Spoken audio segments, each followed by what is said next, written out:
विचारतो ना, आज तुमचं निवेदन करा. मी करतो ना निवेदन. बस सगळे रेडी झाले असेल तर मला थम्सअप करा आता म्हणजे मध्ये इकडून करतो. तिकडे उड्या नका मारू कोणी. रोलिंग आहे का? Yes, sir. ओंकार ओंकार लावा एकदा. घ्या आणा पहिल्यांदा, नंतर डिस्टर्ब नको मला. एकदा सुरू झाले मग ते हा म्हणजे लिंक ब्रेक होते ना. डिस्ट्रक्शन होते.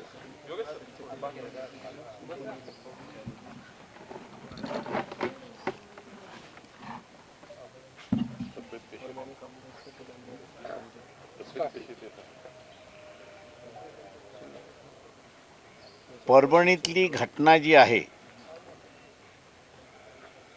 ही दुर्दैवी घटना आहे असं मी त्या ठिकाणी नमूद करतोय.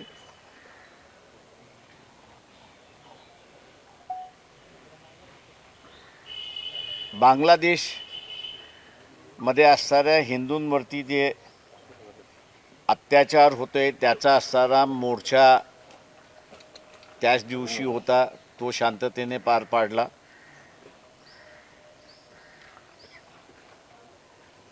ज्याला या सरकारने पवार नावाचा असणारा व्यक्ती जो आहे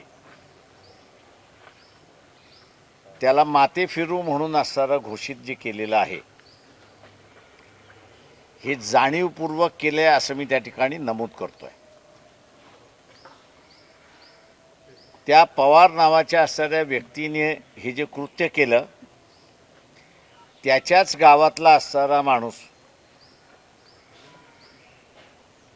हा परभणीमध्ये होता आणि तोच आम्हाला सांगत होता की हा काय माते फिरू नाही, हा व्यवस्थित आहे आणि त्याचं कुटुंबही आहे अशी असणारी परिस्थिती आहे. तेव्हा नांदेडमधल्या ज्या डॉक्टराने याला माते फिरू डिक्लेअर केलेलं आहे त्याचीच पहिल्यांदा चौकशी झाली पाहिजे ही आमची असणारी मागणी आहे. शासनाला जर ही परिस्थिती काबूत आणायची असती तर आमच्या दृष्टिकोनातून त्यांनी असणारं ही परिस्थिती ताबडतोब आणली असती. कारण का ज्यांनी केलं त्याला पकडलेलं आहे. संविधानाची कॉपी जी असणारा उखडून काढलेली आहे, टाकलेली आहे, ती त्या ठिकाणी असणारं मिळालेली आहे.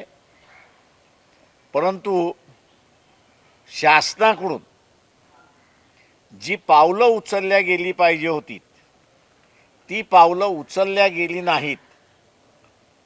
आता ती जाणीवपूर्वक उचलल्या गेली नाहीत का याच्याबद्दल मी असताना काही त्या ठिकाणी बोलू शकत नाही, परंतु ती पावलं उचलल्या गेली नाहीत अशी असणारी परिस्थिती आहे. आणि म्हणून शांततेचा दुसऱ्या दिवसाचा असणारा बंद याला संपल्यानंतर हिंसेचं वळण येते अशी असणारी परिस्थिती आहे. ज्या पद्धतीने असणारं लाठीचार्ज करण्यात आलेला आहे, रस्त्यावरचा लाठीचार्ज आपण असणारा समजू शकतो, पण वस्त्यांमध्ये समोर मेन रोडला किंवा रस्त्यावरती असणाऱ्या घरांच्या समोर असणारा लाठीचार्ज करणं हा आपण समजू शकतो, परंतु हा लाठीचार्ज पूर्णपणे वस्तीच्या आतमध्ये जाऊन त्या ठिकाणी असणारा केलेला आहे.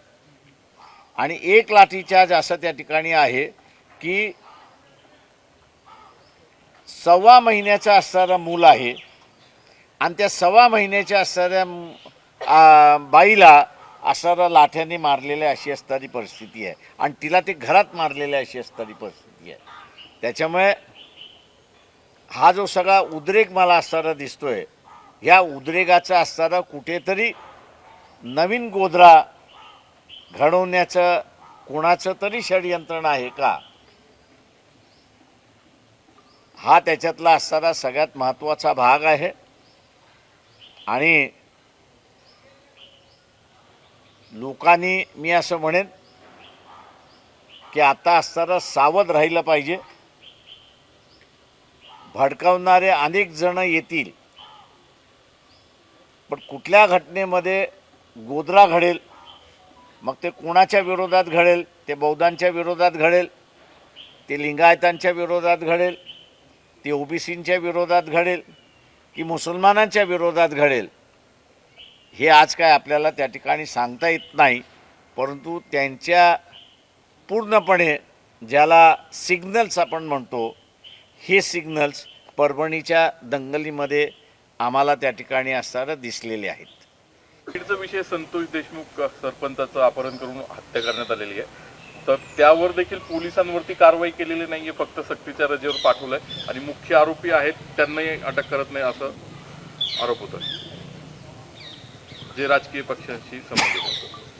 मी असं म्हणेन त्याच्यामध्ये सुद्धा म्हणजे लोकांच्या भावना फार तीव्र आहेत. पोलिसांनी हे प्रकरण हाताबाहेर जाऊ नये एवढं त्या ठिकाणी बघावं शासनाने.